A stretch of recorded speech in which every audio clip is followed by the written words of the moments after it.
Hey sisters, Lucy Barker's here with Karen Harris Kelly, and we are back with another episode of the Say It Sister podcast. It is the podcast where we talk about all things womanhood, the topics we talk about in private, and often the confusing, chaotic, mind-blowing and body-changing, messy middle years. And in this fast, chaotic, crisis after crisis times that we are living in. We always have honest, heartfelt conversations as friends first and bringing in our own personal experiences, using our professional strengths. And as always, we welcome you into the fold. And this week, we welcome back a former guest, a dear friend, Emma Streets, because she's brilliant and the conversation is very much needed. Hey, nice to see you again. Hi, both. Thank you so much for having me back. I'm so happy to be here. Well, yes, today we're talking about something that feels very now, and it was prompted by you. And it's something that feels very human. Why what worked for us before just doesn't seem to be working anymore. You know, it's like the playbooks of old and all the old crisis or communications books, they were written for a different time. Emma sent us this brilliant article. So we're loosely basing this conversation on that, and it's by Ellen Grilly, founder of Equilibrious Communications, who works in a trauma-informed way in the way that she communicates. And it really, really hit us, and it really brought home to us just how much is going on in the world right now. Yeah, so as we go about our daily lives, we're all aware of the world's troubles with the constant threats of war and politics that mean our children are being taken from their schools and protesters are being executed. And even on our own shores here in the UK, there are teens using knives on our children, and movements come out of nowhere, outrage and scandals pop up overnight. And so we're living through, crisis after crisis. And that's why we've asked Emma to come on. She is a crisis communications expert. And we had a great conversation last year. So if you haven't heard, go and listen to that. We actually made it into a double parter. But we really need Emma to help calm our nervous systems and give us some tools that we can add to our life kit. And really, we need to talk about trauma. We all need to be talking about trauma, because if you're living in the world and you're not seeing trauma spilling out onto the streets, if you're not, realizing that people are feeling trauma in your boardrooms, then you've not been present in the world. And we really want to talk about how a trauma-informed approach can guide not just internal communications, but also leaders who need to step out and lead for us when the world feels unsafe and unpredictable, instead of just pretending that it's business as usual. I want to say with a massive loud yell, please, no more elephants in the room. Let's really, really get into this. It's a really important topic. So before we go into the actual topic, though, I just want to invite Emma to share some very exciting, very good news, because Emma, you've done something awesome and brave and exciting, and you're leading your own company. So firstly, congratulations, and secondly, tell us all about it. Thank you so much. Yes, I mean, I feel like, to be honest, it's been a long time coming. I think I had these kind of thoughts about going out on my own for a while, and really last summer kind of crystallized it, because that's when I realized I'd been doing this work for 20 years in PR and communications. And I kind of thought, gosh, if I don't do this now, I don't really, what am I waiting for? The next 10 years? I'm only getting to get older and wiser, but also slightly potentially less energetic. So it felt like the time was now to create my own consultancy. And yeah, I'm specializing in reputation management and crisis.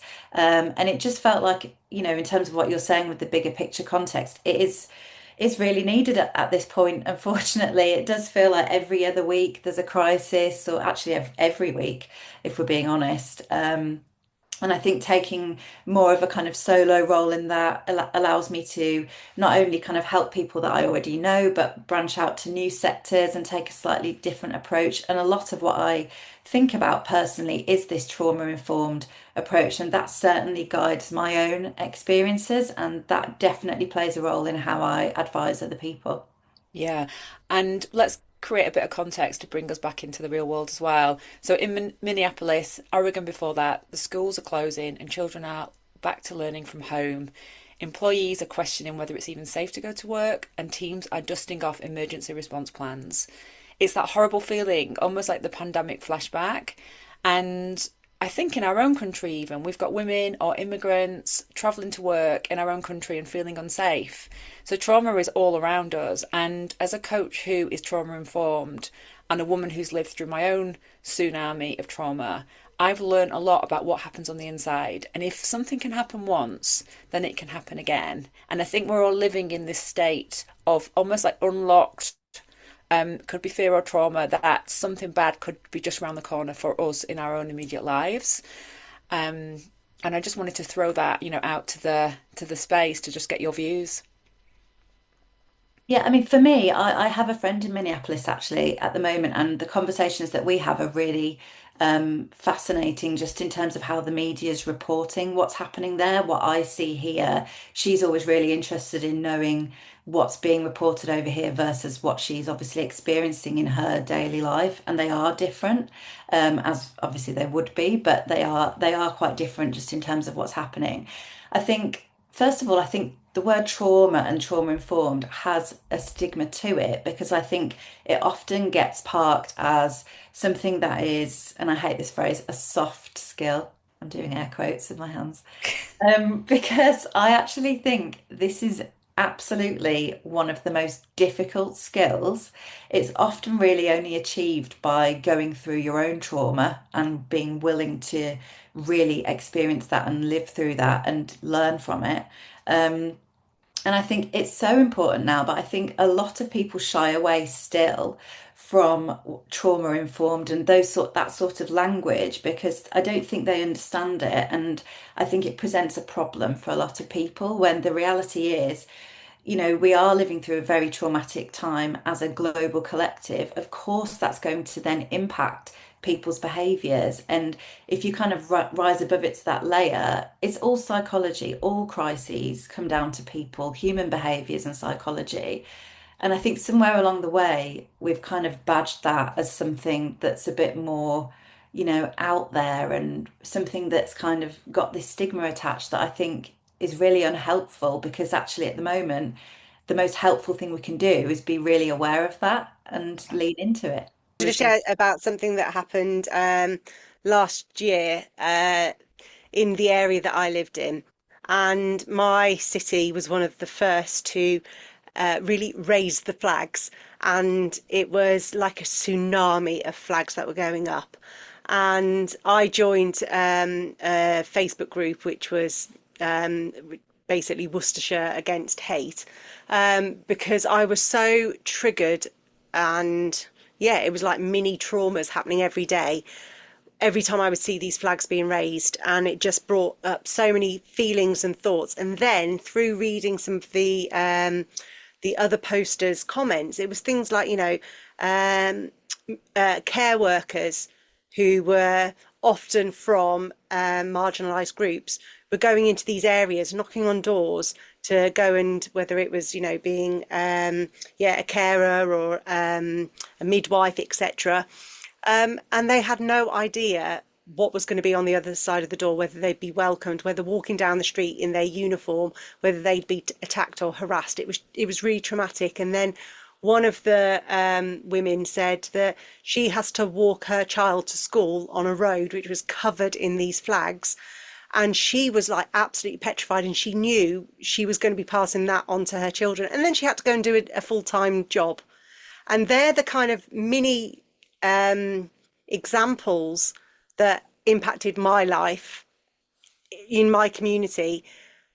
And it's so important that I was able to recognize it in myself, but also that the employers of this woman would give her some leeway or just let her take a breath or talk to her or adapt because she's just had a really traumatic moment, and that was every day, Monday to Friday, dropping off and picking up her child.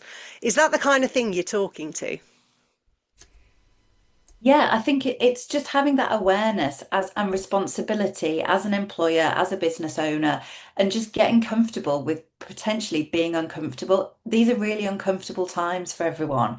I think there's a balance. I think, there's an element of business as usual and wanting to continue building a business and momentum. But you have to understand that you're dealing with people, and people are unpredictable. People are humans, and I think this is the bit that people get stuck on, because they're kind of stuck between the old way of, as you say, the kind of old school, stiff upper lip, let's just all carry on and pretend nothing's happening, versus, not being able to function and build resilience. And I think resilience is a massive topic, and again, one that I don't think people necessarily fully understand. And something that I deliver in my training courses is about building resilience, not just within crisis, but the best time to build resilience is when you're not in a crisis situation, when you're not living that fight or flight. Um, and I think people have a lot of misconceptions about what resilience is. Going through something traumatic does not automatically make you resilient. You have to take the lessons, have some time processing what's happened, what does that mean, and then adapt accordingly so that you're bringing that into a positive experience. That to me is building resilience. So I think, there's a whole kind of spectrum of emotions attached to this topic. But from a practical point of view, resilience is, a huge priority. Yeah, I mean, it's taken me into that, actually unpacking what trauma informed actually means, because the world changed, when we had COVID, it basically unlocked a load of trauma for people. So when there is some sort of global incident, something like a pandemic, which infected and impacted every single person, we all had to live through that, and it changed the way that we lived, and it also unlocked people's trauma. And so mental health went through the roof because people felt, like, and sometimes it was like, wow, where's this all coming from? And what often happens, the work that I've learned through my own journey and through working with experts as well, and then through doing the training, is that we can hold a lot of trauma in our bodies. And the first time something happens, we're like, okay. The second time it happens, it's like, oh, this is the second time. If there's a potential opportunity for a third occasion or for something to happen, we respond from traumatic place. And so what we've got to realize is that people have already got things that have happened to them in their own life that they've probably suppressed, and they're probably managing their everyday lives really, really well, performing really well. It's not actually, the trauma has not actually come out yet. But the more things that keep happening, the more people are likely to actually then be like, I actually can't cope. And that's when the trauma starts to spill out. So, in terms of like an actual definition, there is a definition here, which I'm going to read out. Faith G. Harper describes trauma as an event that happens outside our understanding of how the world is supposed to work. As someone who had PTSD, as well, I really understand and I really sense when there's trauma in the room, because there are a couple of things that I notice and look for. So when things start to speed up, when things go really fast, or people are starting to get a little bit jerky, might see it in their facial expressions, or if there's like a shrillness to their voice, and it is typically that fight, flight, freeze, could be fall asleep, but it's like they're trying to get out of somewhere really quick. They don't feel like they've got control, but there is definitely something in the voice that for me is and also in my own voice. I notice it and I go, oh, I'm having a trauma. I'm responding from my trauma here. I'm not responding from my true power. I know how to reset myself quite quickly and come back into like the grounded position and get back into the room. But if I didn't have that awareness and I hadn't done the training and I wasn't able to spot it, that actually scares me more than having all the tools and having the experiences. Because I feel like what you're saying is when we have resilience, it's because we know that we've had these experiences, but we know what to do and we know how to overcome it, and we know how to find a safe place or make ourselves safe in that moment to go away and do the deeper work that's needed. It's a lot there from me, but I just wanted to sort of throw that back out. Yeah, and I think that's another thing to remember about, now imagine that you're not trauma informed and you're running a massive organization. You're ultimately responsible for thousands of people. How much pressure and how safe would you feel in your decision making quality, for example? And obviously, decisions aren't made in isolation by one individual in these sorts of incidents. You have a board of people around you, and you have sounding board, and that's what people like me are there to do, is to support decision making when it's critical in an incident or an issue. But again, if you don't have that basic knowledge and understanding of what trauma informed means, and just that awareness that the people that you're dealing with are going to be potentially really unpredictable in a load of different ways, all of a sudden it just feels so much more difficult to make a sound decision. So this is why it's so important that we realize that everyone needs to have this skill, and particularly the people that are in positions of power and leadership. It's really interesting how a lot of um, the mistrust or disconnection that people are feeling at the moment with their workplaces is actually very linked to everything that we're saying. Because whether it was Black Lives Matter, whether it's the Me Too movement, whether it's what's happening at the moment in politics, um, every single one of us, unless you're living in a complete anti-social media bubble, every single one of us is very aware of things that are happening in the world. And when we go into our workplaces, and it's almost like we're being gaslit, that doesn't matter. We don't talk about that. We don't address that. It Rather than building connections and saying you're safe here, you're safe with us, it actually makes people feel less safe. And that kind of brings me on to something that the article that you shared brought to us, which was about, these principles in practice about things that we can do. I can't remember, was it six principles, I think? And I just wondered whether you would feel comfortable, Emma, taking us through each one of those principles one by one. Karen and I will interject with some maybe personal stories or something. But yeah, is that okay if you do that, just so that we can Yeah. really understand what it looks like in practice? And the Yeah, I first mean, one was safety. So yes, and I think, there are six, but I think there were three in particular that were kind of the key ones. So safety. So first of all, in the context of communications, what do we mean by safety? It depends on the incident. Obviously, if you're talking about a global disaster, then safety takes on a very different dimension. But in the context of a more corporate communications or situation, it's looking at, what are you saying to your internal teams? In what tone are you using? Specifically, your word choice and language. And I think this is something that feels so obvious, but yet so many people still fall at this hurdle, looking at, are you using really aggressive language in a sort of corporate speak way that might trigger someone or might have a negative connotation? Particularly when you're writing a response for external audiences, that goes into a whole other level because you have to really agonize over your word choice when you're putting together a really brief, succinct statement. It cannot afford to have double meanings, anything that could be misinterpreted. It is very much down to linguistics and can you really give us an example? so I think, well, the example that I come up against often is people really loath to apologise because obviously it scares all the lawyers, and they think that means admitting liability to something when you can still apologise for something without admitting liability. So again, it's choosing your words to say, I'm sorry that you feel this way, I'm sorry that this has happened. It doesn't mean you're saying you are responsible. If you are responsible, that's a different conversation. But I think people can often still feel quite scared to be seen to be apologising.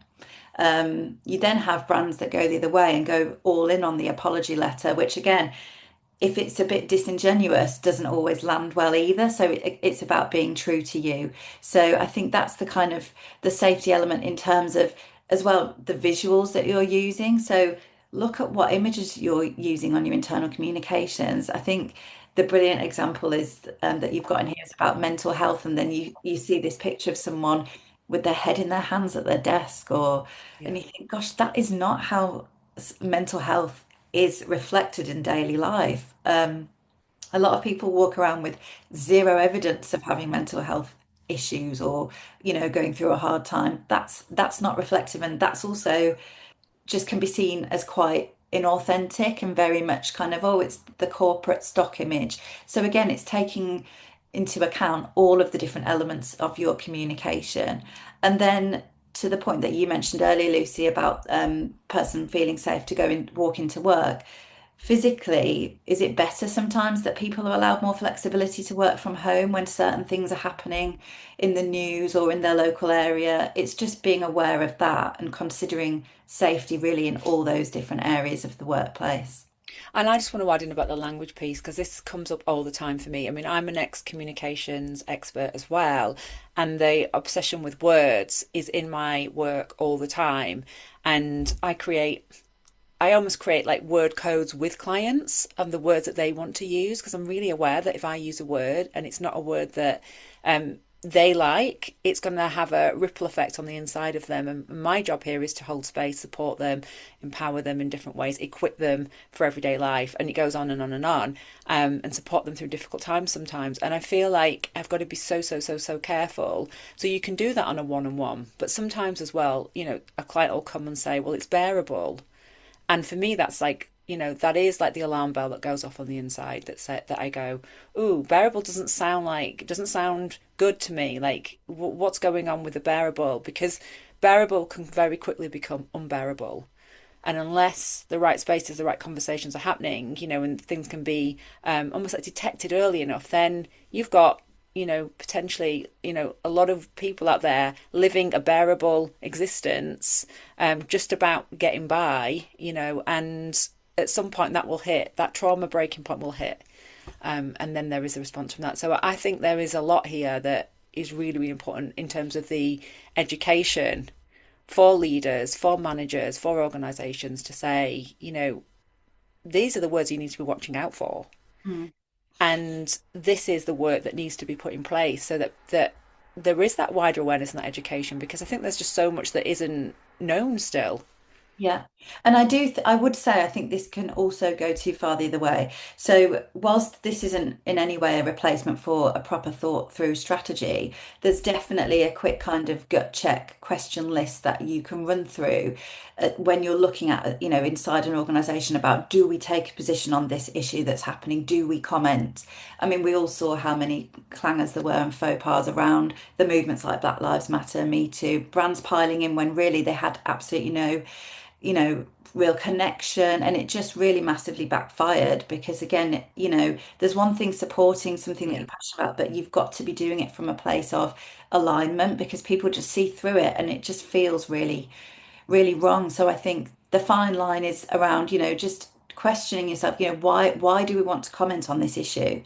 What happens if I don't comment? Is anyone going to care? You Oh, know, I have to bring in one of my biggest bugbears, and it's the International Women's Day.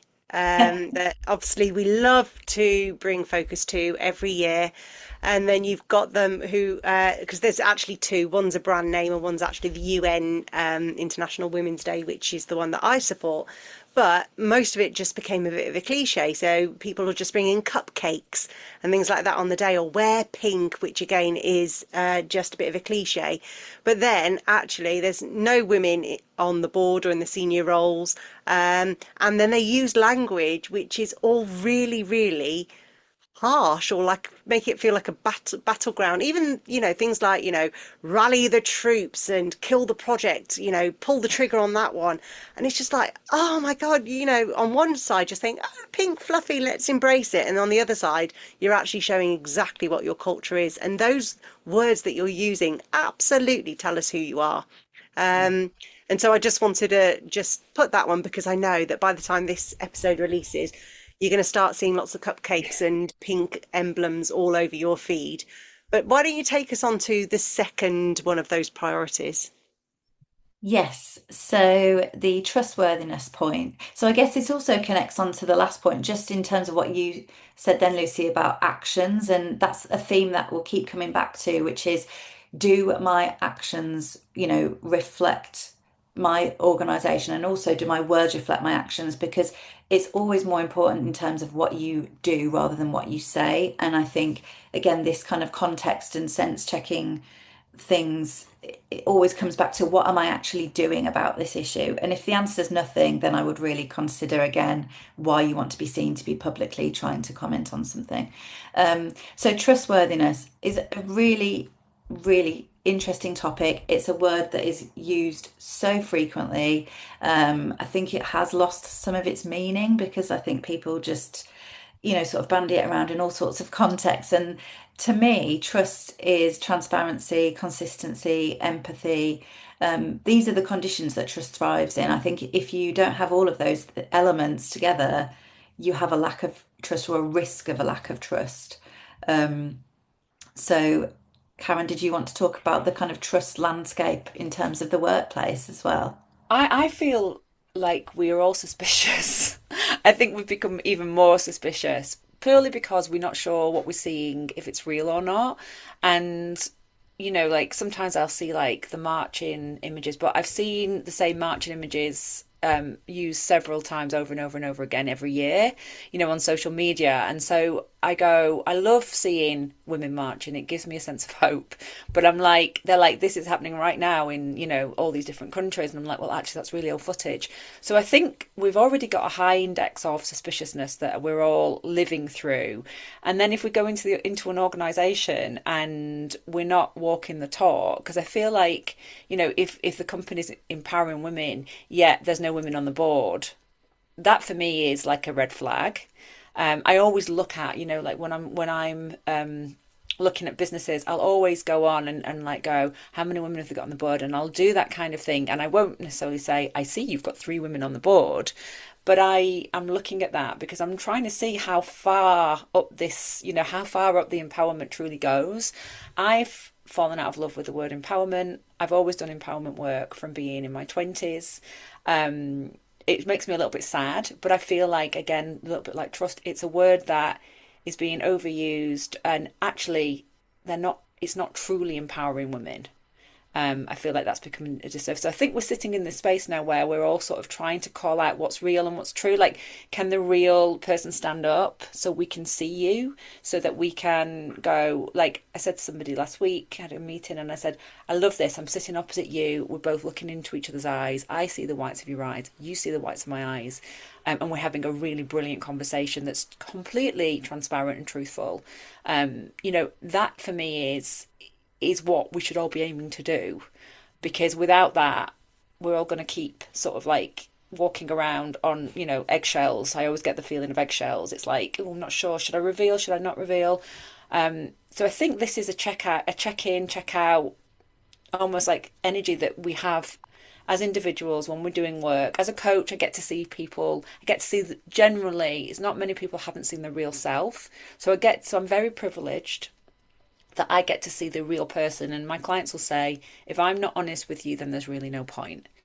So I know that I'm in a very, very, very lucky seat.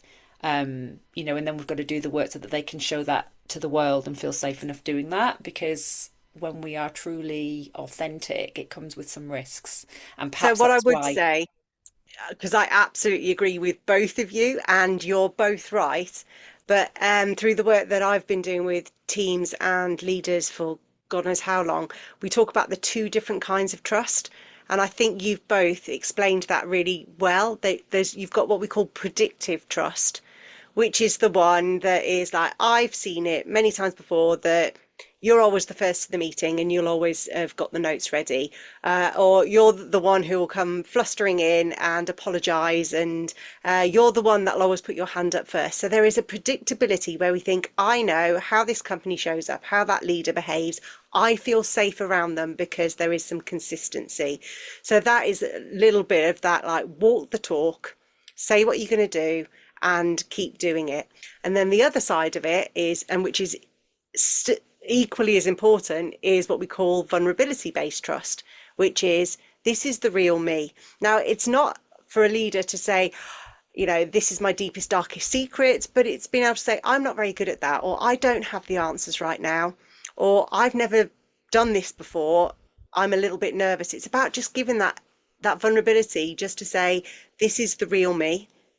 And that also creates safety, because then the other people around you will then get a little bit of vulnerability based trust around you and say, okay, it's safe here to say, I'm worried, I'm scared, I'm excited, I'm passionate, rather than feeling unsafe and hiding it behind those masks. So Yeah. I just wanted to point that out, because you both came at textbook brilliant, and actually I'm just going to align them together. We need both. Yeah, we do. And I just want to add in there that there's something about the context that we're working with, that we need to understand context, because I'm not going to be truly authentic if I don't get the context. I need to understand the context of the work, the context of what's going on.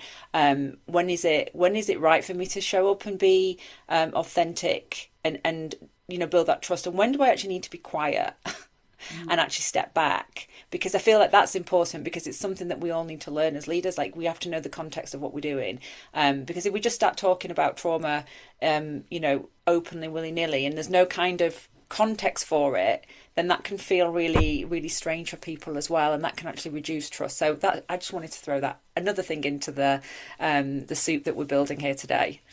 Yeah, I think trust is two-way, and I think there are certain circumstances where actually what you were saying earlier, Karen, made me think I need to say this, that please don't trust everything that you see, because obviously Yeah, the amount of misinformation, fake content, it's a very real thing. It's not a futuristic thing in 10 years' time. It's happening now. The amount of AI generated content that is completely untrue is creating a whole new industry in itself of people that are working to correct that.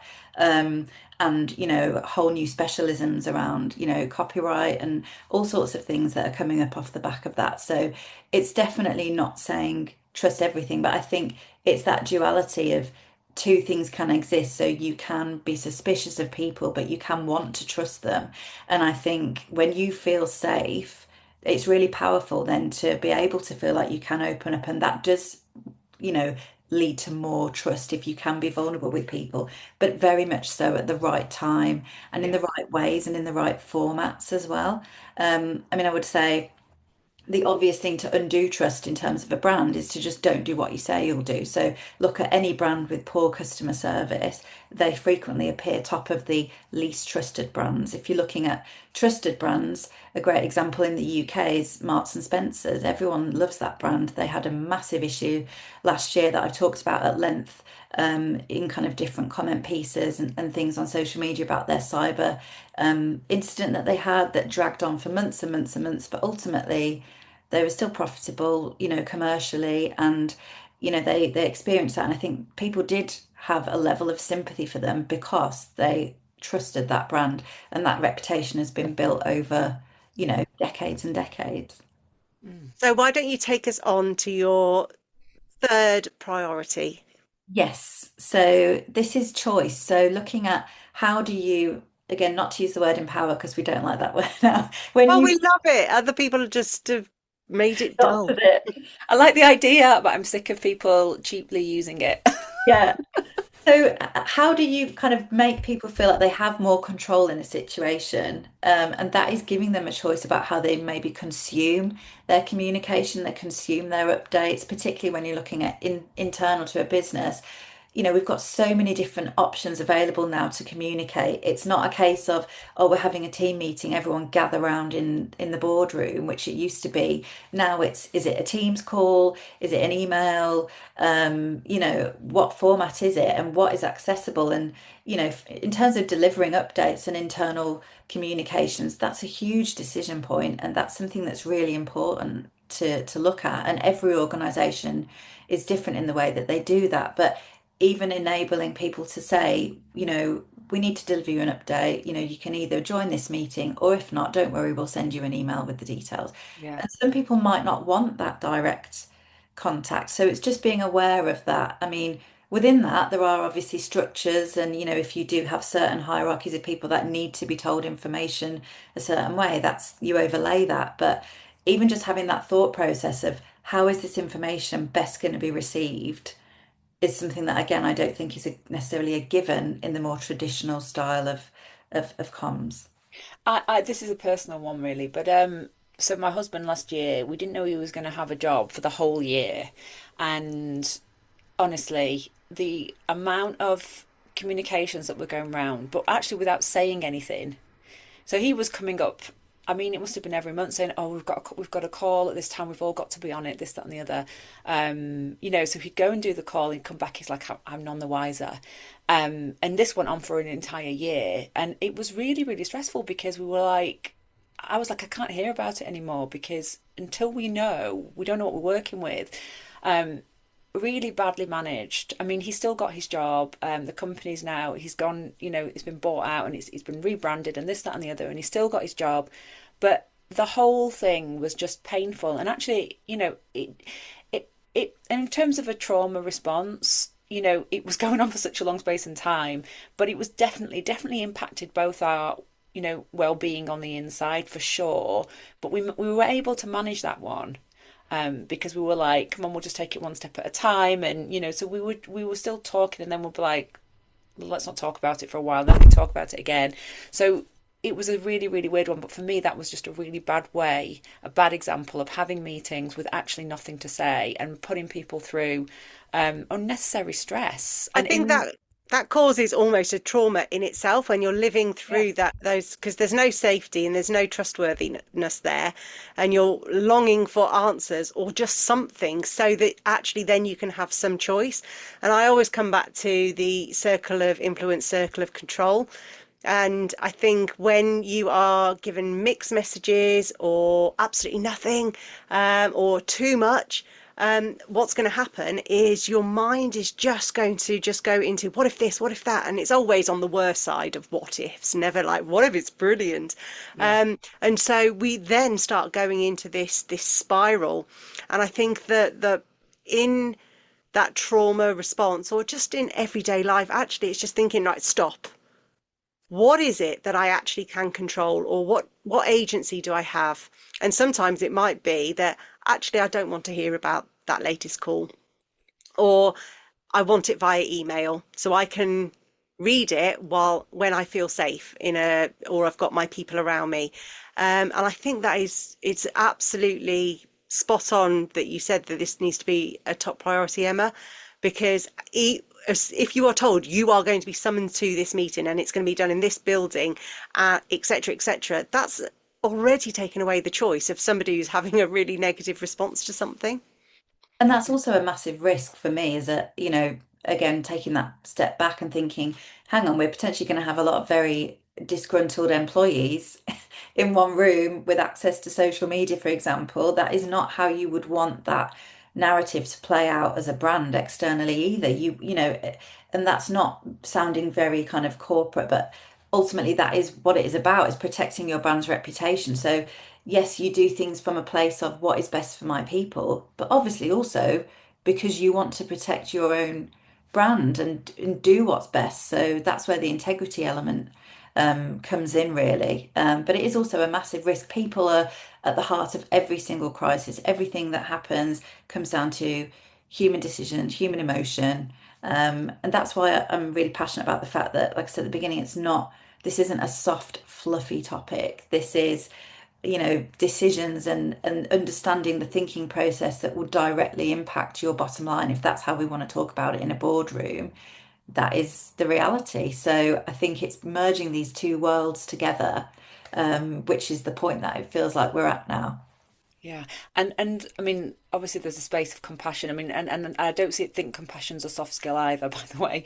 It's a business critical skill, that we are compassionate. And then also something about tolerance, to be, tolerant towards each other and to be nice to each other. It seems old fashioned at the moment to be able to talk about this stuff, but it's so, so important. And, my husband said in the first presentation they did, the word redundancies was in like blocks Oh, across the top, and he said he had like a physical reaction to that, and he said she said, oh no, there is, and it was like she said, then there were going to be no redundancies, and it was like because they'd all been living in fear of redundancy for a year, that's all they saw. And he said, can I just put my hand up, can you just say that again, is it you're saying that there's going to be no redundancies? He said, because I've been worried about my job for a year.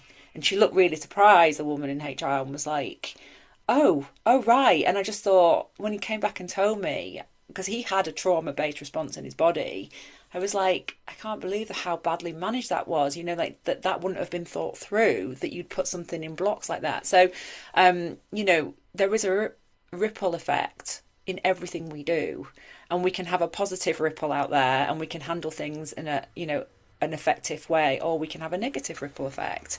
And I know this sounds soft, but really it isn't, is my point.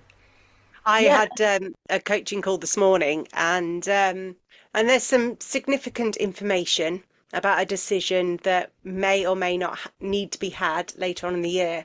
And I asked the client, do you trust or is it safe to share the information, with your top tier team right now?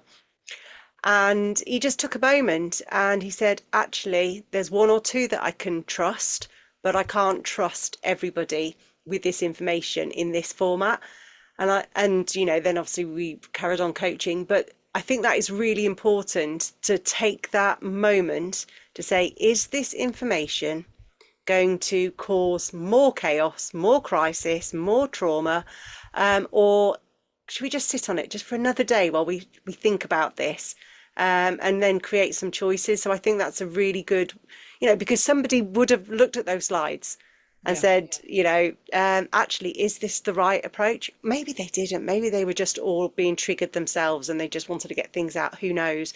But I think it's just that moment of just slow down and just ask the question, is this the right way? Is this the right approach?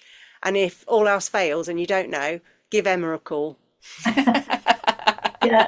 I mean, I think that is a classic example that, again, of something that I've talked about in media training, where if you get put on the spot with a difficult question and the journalist uses a really negative word, don't reply and use the same words. So if someone says, "Oh, this has been a bit of a disaster, hasn't it?"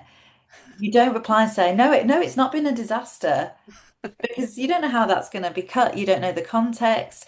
And it's exactly the same thing for written documents. It is, again, comes back to the power of the language that you're using. If you go out with a job statement saying all jobs have been saved, that language is very powerful. If you say actually all jobs have been protected, that's a totally different tone. It conveys the Yeah. same meaning. So it does very much come down to word choice. And I think we've kind of then sort of looped in the remaining principles really from this framework around context. So understanding that certain people might be affected in certain ways and the need for collaboration as well, really. And I think that's really interesting in terms of being a more novel approach to this sort of framework, because particularly if we're looking at trying to empower more women to be leaders, women communicate very differently to men.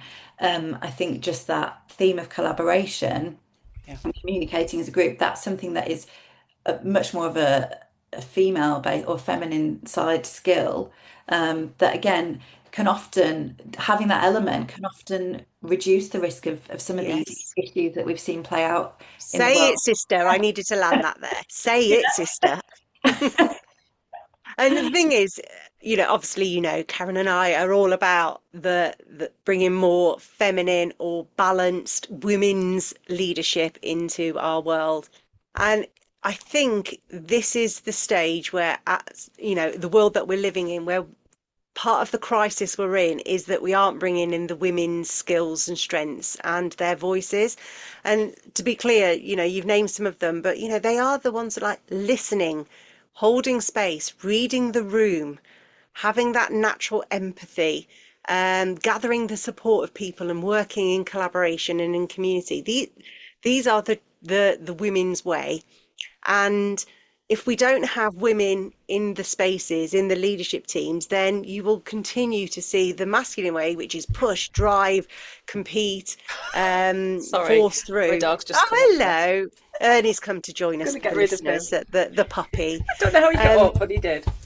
no, that's Keep well, talking. I've tracked mine in the other room, so they're all safe. Oh, While Karen's having that moment, um, yeah, so I just wanted good to on you. reiterate that's everything that we do through Wise Women Lead and why we have this podcast. But I'm really aware of the timing, so we are going to bring this conversation to a close. So I just wanted to hand back over to you, Emma, to really land the really important messages that you want everyone to know, but particularly the people you work with and the clients. Yeah, I mean, I think there are some very kind of practical points as well. I know we've kind of talked a lot about, we've covered a lot of ground in terms of theories and lots of kind of anecdotes. So we've covered a lot, but I think in terms of practical tips, I think honestly, if you're working in a business, you need to really listen to what your people are really thinking and worrying about right now. I know people do surveys, okay? Everyone does an employee survey. Everyone has different ways of doing it, but just be honest about that and really reflect on, do you think your people feel safe to share their honest views with you? And is there a way that you could make that process even 2% more comfortable for them, because that's going to improve the quality of the feedback that you get. And that is what you're basing your decisions on, is just really being aware of what is happening within your organization, because this is the root of where long-standing issues take hold, is within your team. And that is often, as I've said, what triggers a crisis moment. And then secondly, I'd also just be, we've talked about this point a lot, but be really aware of, are your actions matching what you're saying that you're doing? Because it's so easy to put out a mission statement, to make a big statement on, social or at an event or even in the press, and still use that as a channel to announce something that you're delivering. But is that reflected back in your culture? And what practical actions are you taking that you can point to back that up as real tangible evidence? Because the days of marketing your way out of a negative situation are done. We're looking at so many different channels now that you're communicating across. There was a brilliant article by Mark Bukowski, who's a PR guru, about your reputation is what the system remembers now. And the system being obviously AEO, GEO, online life, that is defining people's reputations now with the amount of content. So if you're then able to go beyond that and back that up with evidence, you're going to have a better chance of winning that battle. So it's just the classic crisis rule of what you do is more important than what you say. I think there's Amazing. something as well about leaders, like the best leaders that I know are the ones that understand that the core of everything is the relationship and the relationships that are held. And that's where I see the most innovative work happening. That's where I see the teams that are thriving the most, because they understand that it comes down to relationship. And building and investing in that relationship. So yeah, that's a core thing. And I think if we are going to walk the talk and we're talking about, things like trust and empowerment, then that needs to be all the way through the line, and that needs to be invested through the relationships. So that was my final thing to add in there. I just wanted to say everything that you were saying there, Emma, in your key takeaways can actually be um, applied to the family systems as well. And so even if you aren't working in a corporate or a business, but the most important relationships that are getting close to crisis are your family.